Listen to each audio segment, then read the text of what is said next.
আমি এখন আছি একটা ইট খোলায়। আমরা যে এত সুন্দর করে বসত বাড়ি করি, এত কিছু করি, যার জন্য অত্যাবশ্যক হচ্ছে ইট। ইট চেনাটাও খুব দরকার এবং দেখে তারপর নেওয়া উচিত।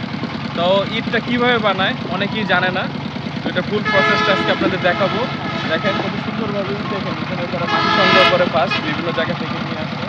ওই মাটি সংগ্রহ করে ওখানে ক্লে বানায়, ক্লে বানিয়ে ওই নরম ক্লেটা এই যে এইখানে দেখেন,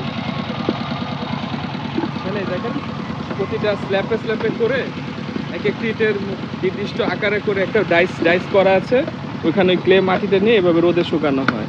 তারপর ওই যে ওইখানে দেখতে পাচ্ছেন ওইখানে আপনার আগুনে পুড়ে তারপর এখানে করা হয়।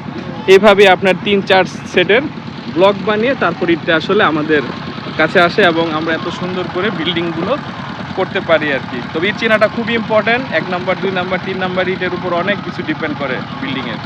আপনি যদি ভালো দেখে এবং টাকা দিয়ে 1 নাম্বার ইট কিনতে পারেন তবে বাড়ি হবে দীর্ঘস্থায়ী এবং অনেক ভালো।